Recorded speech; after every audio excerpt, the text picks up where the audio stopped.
नमस्कार, capital TV का खास शो राहुल का अग्निपथ देख रहे हैं आप। मैं हूं आपके साथ पूजा। राहुल गांधी अपने अग्निपथ पर तो किसी तरह से चले, यात्रा पूरी भी की, लेकिन आज बड़ा खुलासा करेंगे कि राहुल गांधी आखिर क्यों भारत जोड़ो यात्रा को बीच में ही छोड़ने वाले थे। साथ ही इसी बीच राहुल गांधी को बड़ा झटका भी लग गया। राहुल गांधी के खिलाफ लोकसभा सचिवालय ने नोटिस जारी किया है। ये नोटिस प्रधानमंत्री नरेंद्र मोदी पर राहुल गांधी द्वारा लगाए गए आरोपों पर भेजा गया है। राहुल गांधी ने संसद में पीएम मोदी के खिलाफ गलत, अवमानना, असंसदीय और भ्रामक तथ्य रखे थे, जिसको लेकर अब राहुल गांधी को विशेषाधिकार हनन के नोटिस का जवाब 15 फरवरी तक देना होगा। और अगर राहुल गांधी संतुष्ट जवाब नहीं देते हैं तो राहुल गांधी पर बड़ा एक्शन भी लिया जा सकता है। तो आज इसी पर चर्चा करेंगे। बातचीत के लिए मेरे साथ स्टूडियो में मौजूद हैं कैपिटल टीवी के एग्जीक्यूटिव एडिटर राजीव जी। राजीव जी, बहुत बहुत स्वागत है आपका। इतना रायता फैला के आखिर राहुल गांधी कहां गायब हो गए? देखिए, राहुल गांधी को अब लग गया है कि अब लोकसभा में अपनी सीट बचाना मुश्किल हो जाएगा, क्योंकि वायनाड में ऐसे भी भारतीय जनता पार्टी के शीर्ष नेतृत्व की नजर है। वहां की जिम्मेदारी स्मृति ईरानी को दी गई है। केंद्रीय मंत्री ने 2 बार दौरा भी किया है और वहां पर अब राहुल गांधी को लगने लगा है कि ये जो बड़े बड़े मुद्दे हम चारों तरफ उठा रहे हैं उससे काम नहीं चलेगा। केरल से भी वो बाहर भगाए जाएंगे, अभी उत्तर प्रदेश से बाहर तो हो ही चुके हैं। इसलिए अब धीरे धीरे वो चाहने लगे हैं कि केरल में अपने लोकसभा सीट पर भी कुछ काम कर लें, लोगों से मिलजुल लें, ताकि सिर्फ युवराज होने के कारण वहाँ के लोग हमें वोट न दें। तो इसीलिए राहुल गांधी अभी केरल चले गए हैं, वायनाड में मीटिंग कर रहे हैं, अपने कार्यकर्ताओं से भी मिल रहे हैं कांग्रेस के। लेकिन सबसे बड़ी बात है कि संसद में उनके खिलाफ जो नोटिस जारी की गई है वो मामला इनके साथ बड़ा चल रहा है। और ये जिस तरीके से राजनीतिक मंच और संसद के बीच का अंतर भूल चुके हैं, कांग्रेसी को ये पता नहीं चलता है कि राजनीतिक मंच पर से आरोप लगाना और संसद के अंदर आरोप लगाने में अंतर होता है। इनको हिंडनबर्ग रिपोर्ट के बारे में जो बोलना था वो बोलना चाहिए था। उसमें संसद में कोई समस्या नहीं है कि एक रिपोर्ट आई है, विदेशी एजेंसी है, और इस रिपोर्ट के आधार पर यह होना चाहिए कि जिस कंपनी के खिलाफ ये रिपोर्ट है, अडानी की कंपनी के खिलाफ, उसमें एक जांच की व्यवस्था होनी चाहिए, सरकार से ये मांग की जानी चाहिए। लेकिन किसी भी रिपोर्ट में कहां यह जिक्र किया गया है कि सरकार ने अडानी को फेवर किया? अगर वो रिपोर्ट के हवाले से भी आरोप लगाया जाता तो यह बताना पड़ेगा कि आप पर ये आरोप किसी विदेशी एजेंसी ने भी लगाए हैं, क्या इसकी जांच की जानी चाहिए? लेकिन इन लोगों ने तो डायरेक्ट कह दिया मोदी अडानी भाई भाई। ये संसद है, कोई राजनीतिक मंच नहीं है, आपकी रैली नहीं है, तो आपके खिलाफ कार्रवाई तो होगी। और ये संतोषजनक जवाब तो दे ही नहीं पाएंगे, क्योंकि इनके पास जवाब है ही नहीं।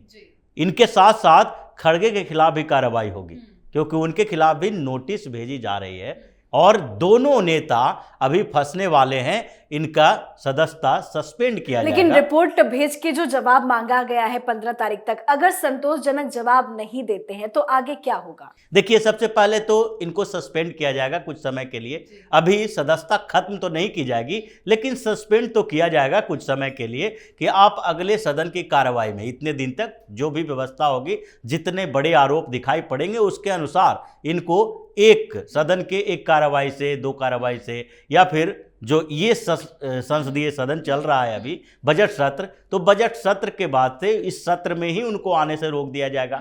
यानी कि अभी उनकी वापसी नहीं हो पाएगी संसद में। और इसलिए इनको लगता है कि सदन में तो अब कुछ कर नहीं पाएंगे, लोकसभा में की कार्रवाई में जा नहीं पाएंगे, क्योंकि अब जाने का मतलब है कि उससे भी बड़ी घोर बेइज्जती होगी। और एक बार भी फिर से मुंह खोला तो फिर उनके खिलाफ नोटिस जारी की जाएगी। लेकिन इससे भी बड़ी बात कांग्रेस के अंदर चल रही है, और यह है मोदी के साथ साथ अडानी का एक्शन होने वाला है कांग्रेस के ऊपर। जिस तरीके से अभी हिंडनबर्ग के खिलाफ जो अडानी ने वकीलों की फौज खड़ी की है, वो सारी अमेरिकन कंपनियां हैं, लॉ फॉर्म है, जिससे सलाह मशवरा लिया जा रहा है कि पहले इस संस्थान के उस रिपोर्ट के ऊपर सवाल उठाया जाए कि रिपोर्ट की ऑथेंटिसिटी कहां है। फिर उसके बाद उसके खिलाफ कार्रवाई की जाएगी, कोर्ट में घसीटा जाएगा। चूंकि हमारे टेरिटरी के बाहर का मामला है तो अमेरिका में ही अडानी उसके खिलाफ केस करेंगे। तो पहले तो वो रिपोर्ट जो फर्जी बनाया है उसने, उसके खिलाफ कार्रवाई होगी। और फिर ये तैयारी भी चल रही है कि आखिरकार ये जो लाखों करोड़ का नुकसान दिखाया जा रहा है, बताया जा रहा है, वो लाखों करोड़ का नुकसान क्या सिर्फ उस रिपोर्ट के आधार पर है या फिर उसके पीछे कुछ और लोग खड़े हैं। जिस तरीके से रिपोर्ट आने के बाद अडानी के खिलाफ यहां पर विपक्ष की लामबंदी हुई और कोई जो अपने आप को पीएम का उम्मीदवार बताता है, पूरे देश में यह माना जाता है कि भारतीय जनता पार्टी नहीं तो कांग्रेस और भाजपा दोनों बड़ी राष्ट्रीय पार्टी है, इन्हीं दोनों की सरकार आगे भी बनने की संभावना है जब भी होगी तो। और इसके अलावा जो कांग्रेस के लोग हैं प्रदर्शन कर रहे हैं, कई राज्यों में सरकार है इसकी, तो ऐसे में इस पूरे विपक्ष को लामबंद करके कांग्रेस ने जो कॉन्स्पिरेसी की है उसके खिलाफ भी कार्रवाई एक्शन लेने का अडानी का पूरा प्लान बन रहा है। क्योंकि जो शेयर मार्केट का वैल्यू गिरा है वो सिर्फ रिपोर्ट के आधार पर नहीं है, रिपोर्ट आती जाती रहती है, हर रोज कुछ न कुछ ऐसे रिपोर्ट आते हैं कंपनियों के खिलाफ कि कौन सी कंपनी कैसे सेल कंपनियां चला रही है। शेयर मैनिपुलेशन का जो मामला है वो कोई नया नहीं है, ये हमेशा से माना जाता है। उसमें सिर्फ डायरेक्ट किसी कंपनी का नहीं, कुछ तो ऑर्गेनाइजेशन इसके लिए काम करते रहते हैं। जैसे 150 लोगों ने अपना एक संगठन बनाया और उसमें इन्वेस्टमेंट किया, उस इन्वेस्टमेंट के आधार पर क्या होता है कि 50,000 करोड़ का फंड इकट्ठा किया और वो तय कर लेगा कि किस कंपनी के शेयर को बढ़ाना है। अब इसके लिए वो उस कंपनी का शेयर जब मैक्सिमम लेवल पर खरीदेगा तो कंपनी के शेयर बढ़ेंगे और जैसे ही शेयर वैल्यू बढ़ना शुरू होगा वो अचानक से शेयर को बेचता है, क्योंकि एक आदमी के पास, एक संस्था के पास इतने पैसे नहीं हो सकते, इसलिए इसके लिए ग्रुप बनाया जाता है। उसके साथ साथ सेल कंपनियों का मामला चलता है। लेकिन फिर भी इसके बावजूद जो इतनी बड़ी कंपनी के शेयर गिरे हैं उसके पीछे का रीजन सिर्फ और सिर्फ एक रिपोर्ट नहीं है, रिपोर्ट के बाद हंगामा है।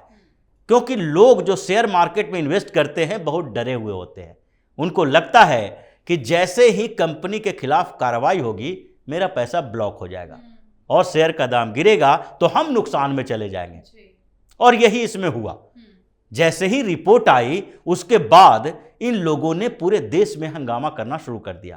कांग्रेस बिना सबूत के उसके खिलाफ एक्शन लेने की बात करने लगी। सारे विपक्षी पार्टियों की बैठक बुलाई गई। अगुवाई किसने किया? कांग्रेस ने। राहुल गांधी ने बढ़ चढ़ के जो पहले से बोलते आ रहे थे वो इन्होंने आगे कर दिया। और कांग्रेस वाले क्या कह रहे हैं कि राहुल गांधी तो पहले ही से कह रहे थे कि अडानी फर्जीवाड़ा करता है, मोदी सरकार के साथ इनका कोई गठजोड़ है, और यही सामने चीजें आई। तो ये बात तो उनके लिए भी साबित होती है कि अगर जीत का दावा किसी चुनाव में किया जाता है और चुनाव जीत ली जाती है तो ये कहते हैं कि पहले से चुनाव आयोग से साठगांठ थी, ईवीएम से साठगांठ थी। तो इसका मतलब है कि ये अडानी के खिलाफ पहले से मोर्चा खोल रखा था, ये उसे बदनाम करने की कोशिश में लगे हुए थे। और इन लोगों ने पूरी कॉन्स्पिरेसी की इसके लिए एक संस्था को तैयार किया कि भाई आप इस मामले में इन्वेस्टिगेशन करो, एक फर्जी रिपोर्ट तैयार करो। आप जैसे ही रिपोर्ट तैयार करके मार्केट में लाओगे वैसे ही हम इसको उठा लेंगे, हाथों हाथ उठाएंगे, पूरे देश में हंगामा खड़ा करेंगे और उसके बाद इसको नुकसान होगा जो उस समय होता हुआ दिखाई पड़ा। जी खैर, अब तो देखना होगा कि 15 तारीख को राहुल गांधी इस रिपोर्ट पे क्या जवाब देते हैं। लेकिन इसी बीच वेणुगोपाल ने एक बड़ा खुलासा किया है कि राहुल गांधी यात्रा बीच में ही छोड़ने वाले थे। क्या है इसके पीछे? देखिए, राहुल गांधी की यात्रा बीच में रुकने वाली थी, इसके पीछे का कारण उनका फीडबैक रिपोर्ट है। जैसे जैसे यात्रा आगे बढ़ी, केरल से आगे चल रही थी यात्रा, तो उस समय बात उठने लगी कि राहुल गांधी भारत जोड़ने में निकले हैं, कांग्रेस को जोड़ना चाहिए इनको, क्योंकि कांग्रेस के अंदर खटपट चल रहा था। ऑर्गेनाइजेशन को लेकर भी जहां जहां ये जाते थे वहां कांग्रेस के अंदर इनफाइटिंग शुरू हो जाता था, अंतरकलह। ये जिन लोगों को अपने साथ रखते उसके खिलाफ भी आवाज उठने शुरू हो जाती। और केरल में ही 2-3 मामला आ गया था, सब्जी वाले का मामला आ गया, पादरी का मामला आ गया। तो इसके बाद इनको लगने लगा कि जो छवि सुधारने की कोशिश में हम चले हैं वो छवि तो खराब हो जाएगी, और इसलिए इन्होंने सोचा कि कुछ समय के लिए यात्रा रोक देनी चाहिए। और ये प्लानिंग चली कांग्रेस के अंदर। लेकिन कांग्रेस के अंदर जो केसी वेणुगोपाल जैसे इनके बहुत चहेते लोग हैं, ये लोग ऐसे हैं जो राहुल गांधी के कारण ही इतने ऊंचे स्तर पर आए हैं कांग्रेस के अंदर। और इसीलिए इन लोगों ने एक फिर से प्लान बनाया और फिर राहुल गांधी को बोला कि कुछ और इंतजार कीजिए, हम मीडिया को मैनिपुलेट करने की कोशिश करते हैं। और उसी के बाद से राहुल गांधी की छवि सुधारने की नई तैयारी शुरू हुई। जो ये भीगने वाली बातें हैं और फिर मीडिया में जो नई नई चीज़ें, प्रियंका गांधी को सामने लाना, ये सारे के सारे जो प्रोपेगेंडा फैलाए गए, वो राहुल गांधी को इंटरटेनमेंट टूल्स के तरह यूज करना था ताकि मीडिया कवरेज मिले और फुटेज मिलने से कांग्रेस के कार्यकर्ता ये सोच सके कि राहुल गांधी से भारत जोड़ो यात्रा का फायदा हो रहा है और इसका फीडबैक मिल रहा है। तो ये सारे के सारे मामले ऐसे आ रहे हैं जिसमें अब कांग्रेस की परेशानी बहुत बढ़ने वाली है, क्योंकि पहले मोदी सरकार ने एक्शन लेना शुरू किया है, फिर संसद में एक्शन हुआ है और अब अडानी का एक्शन शुरू होगा, क्योंकि ये छोटा मोटा मामला नहीं है। 19 लाख करोड़ से एक दिन के अंदर आपके हंगामों के कारण शेयर का वैल्यू घटकर 9,45,000 करोड़ हो जाता है, 10 लाख करोड़ नीचे गिर जाता है। हालांकि धीरे धीरे सरकार के इस मजबूत कोशिश के कारण ये स्टेबिलिटी मार्केट की आई है, अडानी को स्टेबल होने में फायदा मिला है। अगर कोई कमजोर सरकार होती तो इस विपक्ष के हंगामे के बाद अगर एक घोषणा कर देती कि हम इसके खिलाफ जांच करेंगे, बस जांच करने की बात से ही ये पूरी की पूरी कंपनी डूबने के कगार पर लेकिन इन गलत आरोपों को देखते हुए अडानी ग्रुप चुप थोड़ी ना रहेगा, बाद में एक्शन जरूर लेगा। बिल्कुल जी, बहुत बहुत शुक्रिया समझाने के लिए, धन्यवाद। तो एक तरफ राहुल गांधी के बेहद करीबी कांग्रेस महासचिव केसी वेणुगोपाल ने भारत जोड़ो यात्रा पर बड़ा खुलासा किया है। बताया है कि राहुल गांधी यात्रा बीच में ही छोड़ने वाले थे, पर यात्रा छोड़ने की क्या सही वजह थी वो हमने आपको बताया। इसी बीच अब राहुल गांधी ने जो 7 फरवरी को संसद में बगैर किसी प्रमाण के प्रधानमंत्री पर आरोप लगाए, उसका खामियाजा भी राहुल गांधी को भुगतना पड़ रहा है। अब देखना होगा राहुल गांधी अपने इस नोटिस का जवाब कैसे देते हैं। आज के हमारे शो में फिलहाल इतना ही। देखते रहिए कैपिटल टीवी। नमस्कार।